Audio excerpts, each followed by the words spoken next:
Hi, Charles of Booksage here, and this is my Cozyathon wrap-up video. There's still about 2 hours to go technically in Cozyathon, but I'm pretty much done with what I'm going to be able to do for this readathon at this point, and I just wanted to take the rest of the night here and record this Cozyathon wrap-up video.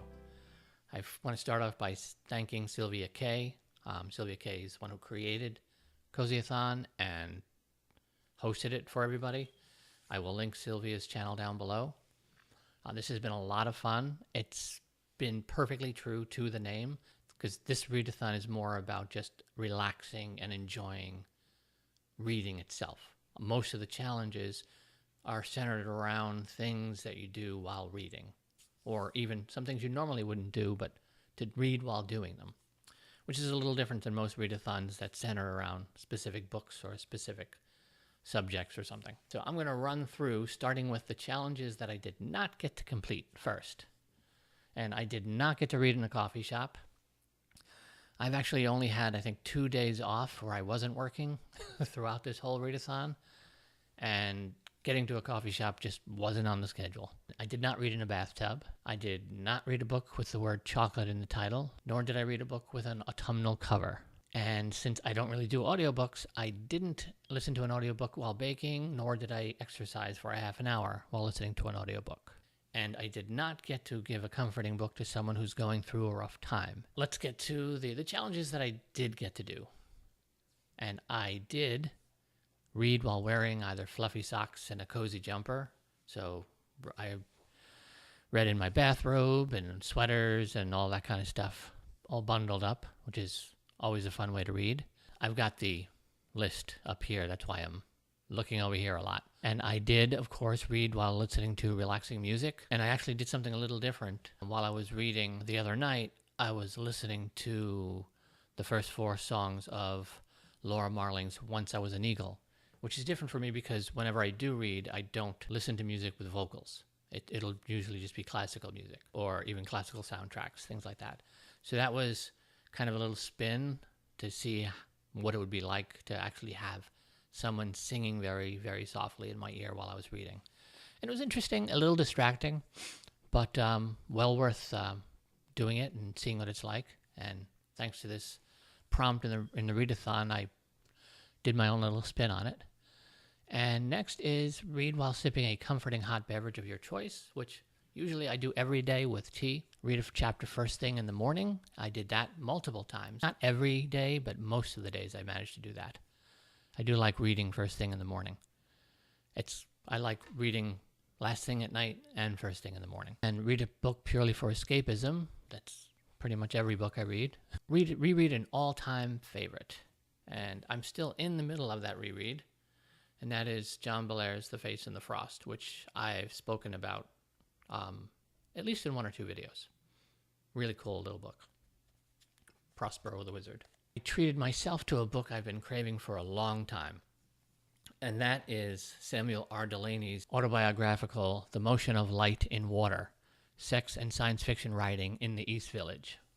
Samuel R. Delany is one of my favorite authors. I consider him one of the great sci-fi authors that there is. So I highly recommend you read him. I've been wanting to get his autobiography that he wrote, particularly when this is about his younger days in the East Village as a young, gay, black science fiction writer living in the East Village. So I've been meaning for decades to get to this book. So I jumped on this prompt and finally treated myself and got it. And I'll be reading this in November. And I think the last challenge that I managed to do, and I finished it just before making this video, and that was to read an entire book by candlelight. And while I didn't read an entire book, I did read an entire short story. And out of this, a fantasy medley, it's all fantasy authors, all women, Robin Hobb, Kelly Armstrong, C.E. Murphy, and Kate Elliott. I read the Robin Hobb story by candlelight. It's actually the very first Robin Hobb I've ever read of anything of hers. And it was a short story set in her far-seer world called Words Like Coins. And I quite enjoyed it. It was really interesting. There were pixies and rats and things like that in there. I'm looking forward to actually finally getting around to doing some Robin Hobb reading. Maybe that will be one of the things I'll get to in 2018. So since I didn't have an entire book to read, I just read that entire short story in this. And just a side little note on the book. This is a little special edition from Subterranean Press. There was only 200 copies of this limited edition, and it's autographed by all 4 authors and the editor, Yanni Kuznia, I think. Is that how you pronounce? Which I thought was pretty cool. It's a little treat I gave to myself quite a few years ago when Subterranean Press put this out. And that is pretty much it. Again, it was a nice, relaxing Cozyathon.